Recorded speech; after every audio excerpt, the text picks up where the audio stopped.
हरे कृष्णा। बहुत सारे लोगों का प्रश्न है एकादशी व्रत क्या है।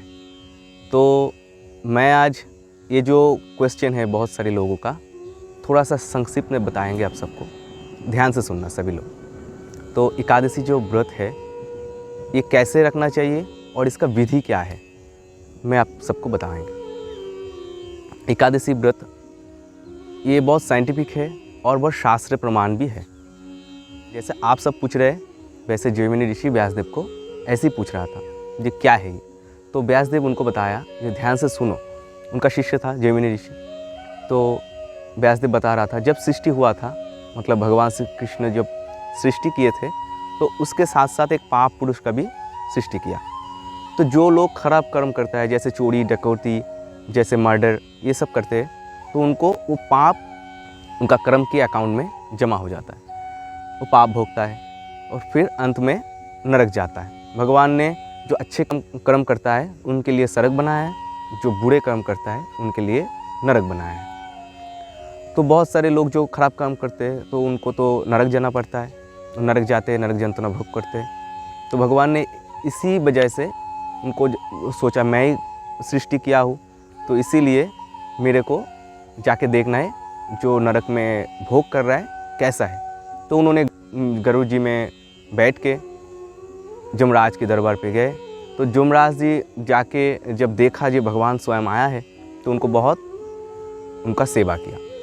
और सेवा करते हुए ठाकुर जी की भगवान जी की कानों में शब्द आया, बहुत जो पापी थे जो नरक में यंत्रणा भोग कर रहे थे तो का जो चीख है उन भगवान की कानों पे आया। तो भगवान सोचा ये सब मेरे वजह से ही हुआ, मैं ही पाप पुरुष का सृष्टि किया। तो भगवान ध्यान मग्न हो गया। तो ध्यान मग्न हो गया तो उस टाइम पे भगवान की शरीर से ही एक अपूर्व सुंदरी एक रमणी उन्होंने प्रकट किया। तो प्रकट होकर भगवान को उस टाइम पे ध्यान से भगवान फिर आँख उनका खुल गए।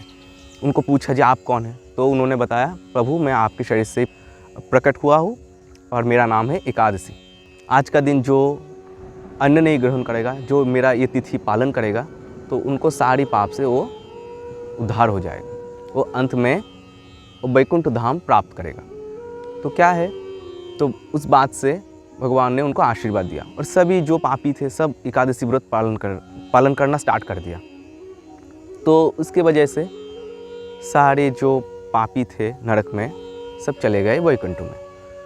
तो नरक तो खाली हो गया। जमराज का जो दायित्व था, जो उनका जो सेवा दिया गया था वो भी खाली पड़ा गया। तो उस टाइम पे पाप पुरुष भगवान को बताया जो मेरा जो सेवा है वो सेवा ख़त्म हो गया तो मैं क्या करूं। तब भगवान ने बताया जो तुम एकादशी के दिन सारे अन्न में जाके विराजमान हो जाना। तो उस दिन जो अन्न ग्रहण करेगा वो उसका सारे जो गो हत्या है, ब्राह्मण हत्या है, सभी पाप का उनका फल ग्रहण करना पड़ेगा। तो इस वजह से सभी पापी वो तो चले गए वैकुंठ में। भगवान ने आदेश दिया है एकादशी व्रत का पालन करना। तो एकादशी व्रत का हमको सबको, सभी सिर्फ मनुष्य को ही पालन करना है। पशु पक्षी तो जानते नहीं है एकादशी व्रत क्या है तो उनको कोई पाप नहीं लगेगा। उस दिन वो अगर अन्न भी ग्रहण करे उनका पाप नहीं लगेगा। लेकिन मनुष्य है जो उनका सारी पाप से वो घिर जाएगा। तो इसीलिए सभी मनुष्यों को एकादशी व्रत का ज़रूर पालन करना चाहिए। और इसका विधि ऐसा है, इस दिन आप पंचशस्य नहीं ग्रहण करना। पंचशस्य मतलब जो चावल से बनता है, जो गेहूं से बनता है, जो भुट्टा से बनता है, जो तिल तिसी सरसों जो होता है इससे बनता है, और किसी भी प्रकार की दाल है वो आप नहीं ले सकते। और तिल भुट्टा ये सब चीज़ आपको वर्जित करना है। किसी भी प्रकार की पंचशस्य आपको वर्जित करना है। एकादशी के दिन आप नहीं ग्रहण कर सकते।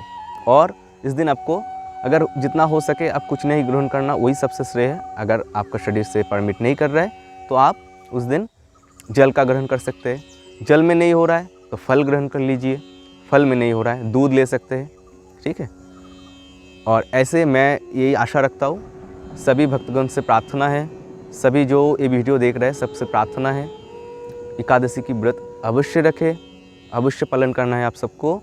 और कल सफला एकादशी आ रहा है, सभी भक्तगण ये एकादशी की व्रत पालन करना, आप सब सारे पापों से मुक्ति मिल जाएंगे। राधे राधे, हरे कृष्ण।